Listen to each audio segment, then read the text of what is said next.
রাজকীয় স্বাদের ডিমের কোরমার রেসিপি। আমরা সবসময় সিদ্ধ ডিমের কোরমাটা খেয়ে থাকি। তো আজকে আমি তৈরি করব অন্যরকম একটা ডিমের কোরমার রেসিপি। হাই গাইস, আসসালামু আলাইকুম, welcome back to my channel. কেমন আছো তোমরা সবাই? আশা করছি ভালো আছো, আল্লাহর রহমতে আমি অনেক ভালো আছি। তো গাইস, আজকে আমি একটা রেসিপি শেয়ার করব, সেটা হচ্ছে রাজকীয় স্বাদের ডিমের কোরমা রেসিপি। তো এই কোরমার রেসিপিটা একেবারেই ভিন্ন রকম। তো ভিডিওটি ফার্স্ট থেকে লাস্ট পর্যন্ত দেখতে থাকো, আশা করছি ভালো লাগবে। আর ভালো লাগলে প্লিজ একটি লাইক আর একটি সাবস্ক্রাইব করে পাশে থাকবে। তো ডিমের কোরমাটা রান্না করার জন্য এখানে আমি নিয়ে নিচ্ছি পেঁয়াজ কুচি, আদা আর হচ্ছে কাঁচামরিচ। তো এই তিনটি উপকরণ আমি ব্লেন্ড করে নেব আর একটা মিশ্রণ তৈরি করব। তো এখানে আমি একটা হাঁড়ি নিয়ে নিয়েছি, আর হাঁড়িতে দিয়ে দিছি তেল আর হচ্ছে পেঁয়াজ। আর এই পেঁয়াজটাকে আমি একটু বেরেস্তার মতো করে ভেজে নেব। তো দেখো, পেঁয়াজটা কিন্তু বেরেস্তার মতো করে ভাজা হয়ে গেছে।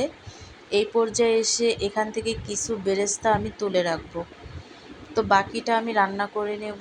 তো এখানে আমি দিয়ে দিছি 2টা এলাচ, আর যে মিশ্রণটি আমি তৈরি করে রাখছিলাম সেটা এখানে অ্যাড করে দিচ্ছি।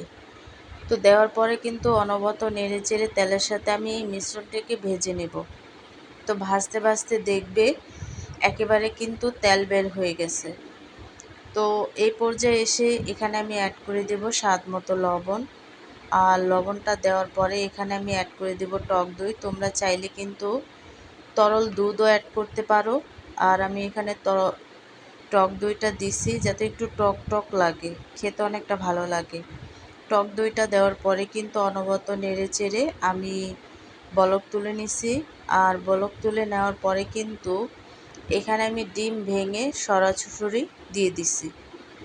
এখানে আমি টোটাল 2টা ডিম দিছি, তোমরা চাইলে 4টা 5টা যে কয়টা মন চায় দিতে পারো।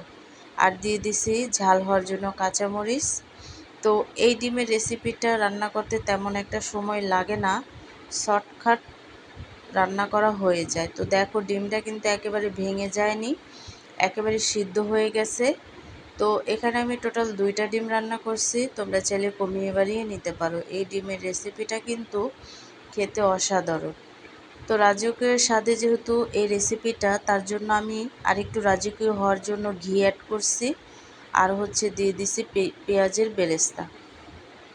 তো সব কিছু দেওয়ার পরে কিন্তু অনবরত নেড়েচেড়ে আরেকটু রান্না করে নেব। আর রান্না করে আমি এই ডিমের রান্নাটা শেষ করব। তো দেখতেই পাচ্ছ, ডিমটা কিন্তু একটাও ভাঙে নাই। এভাবে করে ভেঙে তোমরা সরাসরি এই হাঁড়িতে দিয়ে দিবে। তো তৈরি হয়ে গেল খুবই সুস্বাদু একটা রেসিপি, রাজকীয় স্বাদে এই ডিমের কোরমাটি।